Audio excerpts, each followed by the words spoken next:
right, so we're not in Moab anymore. We're back in Denver. Fresh snow on the ground, probably about 3 or 4 inches, honestly. It came in last night. Still in the TRD Pro, and I'll tell you what, this thing is it's pretty impressive. We went from 80-degree rock boulder crawling and sand in Moab to going through some decent snow here and outside of Boulder, outside of Denver. So, you know, I'm impressed. This has hit all the kind of off-road adventure driving boxes without getting too technical or too dangerous. And so far, I think everyone's really enjoying themselves. But yeah, it's a cool road. We're just off of Flagstaff Loop, North Boulder, and here's the weather so far. Yeah, so just testing out some of the off-road gadgets that the Pro has. We're in 4 low. We're in rock, sand, mud mode. Up here we have the rear diff lock, and we're keeping it in, I think, 2nd or 3rd. So we're maintaining traction and using a little bit of engine braking to keep things safe and calm. I mean, again, the snow has good traction. We've got decent tires, and the PSI is probably around 18. Again, nothing crazy, but you know, anytime you go on a little adventure, you want to make sure you get back. So, but so far, you get all the dash lights lit up in the right type of way, and we're just gonna keep plowing on here.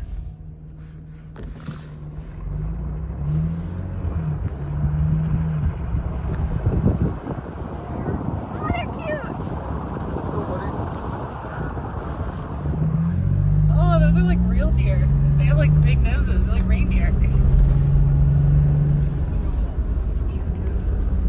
Bunny deers.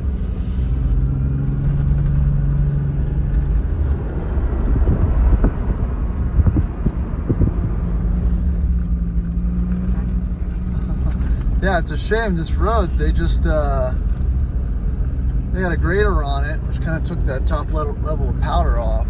Kind of like skiing for cars, you know. I thought we'd be the first ones up here, but this works.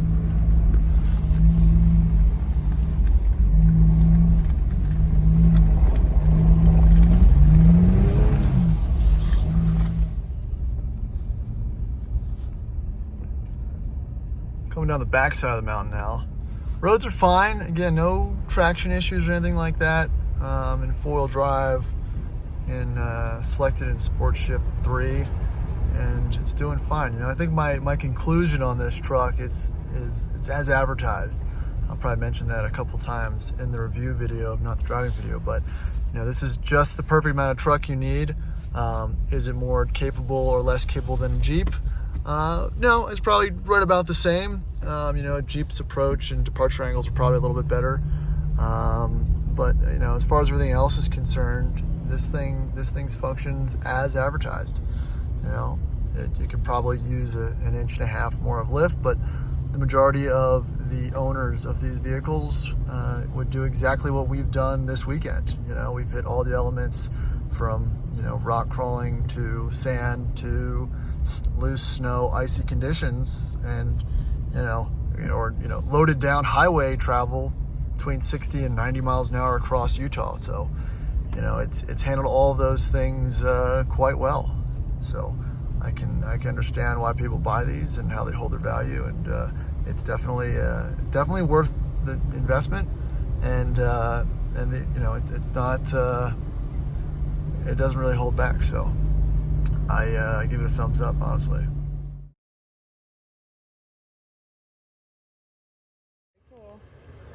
All right, howdy. So we are in the gap between or the backside of Boulder, Colorado, with the 2019 TRD Pro, and this has been I think day 4 with the Pro in Denver, Colorado. If you saw the previous video, we were in Moab, so I figured we'd do a quick walk around and review of it.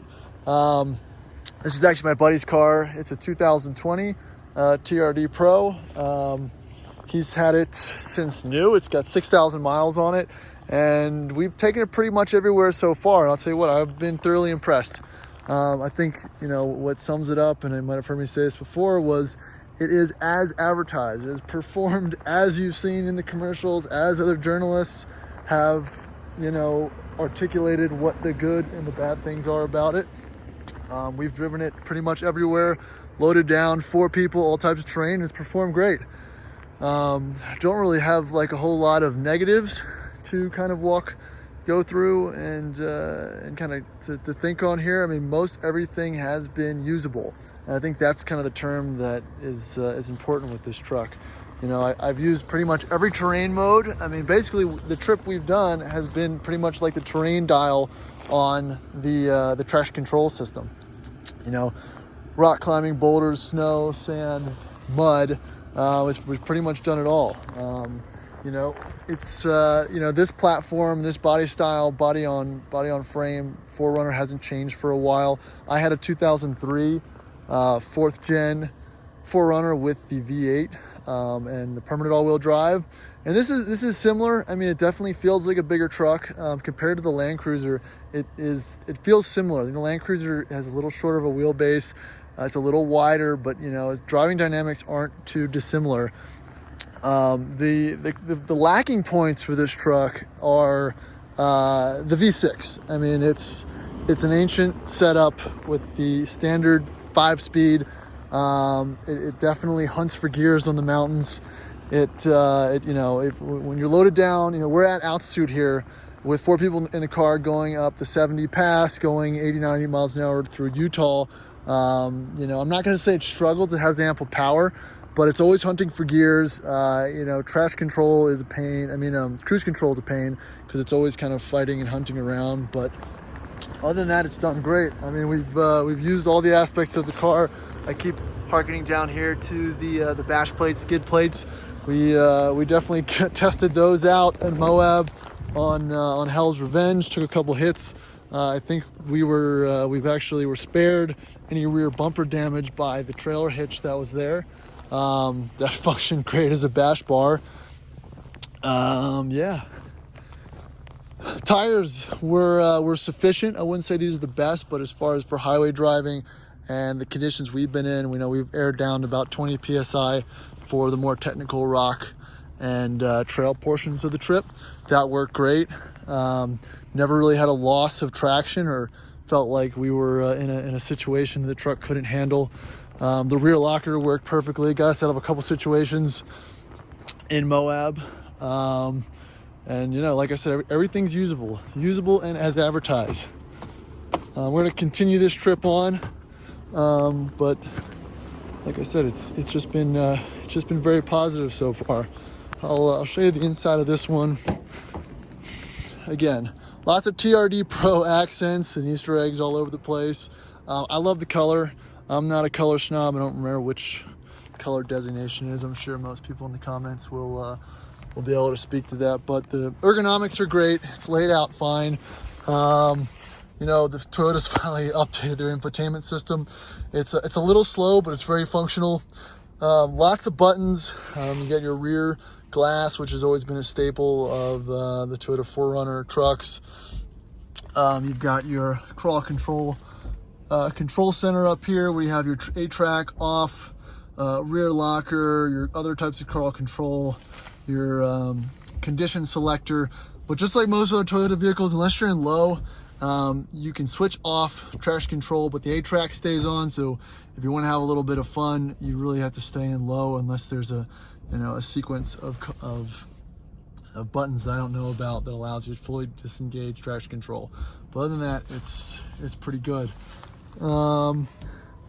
Yeah, just all your standard equipment. I don't believe it has a heated steering wheel. I think that would be nice in the Colorado or northern kind of snowy cold areas. Legroom's fine. You don't sit down as low on the seats as previous 4th gen 4Runners. You're sitting up a little bit higher, so that's nice. Visibility's fine. The windshield feels a little bit small. You know, visibility's okay, but you have the hood scoop, which kind of takes away from your approach angles for going off-road and whatnot.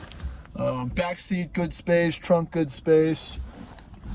Other than that, fairly solid. You know, you've got a real high-low range shift knob down here, which helps. That's a good feature. You're not having to rely on the push button anything, so it gives you a better sense of confidence when you are out on the trails. But yeah, that's really all I have to say about it. You know, the miles per gallon is pretty atrocious. I think it's on par with a Land Cruiser, maybe a little bit better. Probably 16, 17, 18. Again, granted, we are at higher altitude, so it's going to kind of suffer for those reasons. But other than that, besides the transmission, the power, you know, it is exactly as you'd imagine. You know, it's got enough low end torque to get you out of sticky situations, but it's definitely not a powerhouse. You know, if it was my money, I would definitely want this with the 4.6 Lexus V8 or another variant, or maybe something with the turbo, because the powertrain it does feel older and dated, and it'll be nice to get an upgrade. So we're gonna continue this trip on. Again, fresh powder, fresh snow out here in northern Colorado, or sorry, northern Denver, Boulder area. But you know, this is about as good as it gets for off-roading and using a piece of equipment that is fairly useful.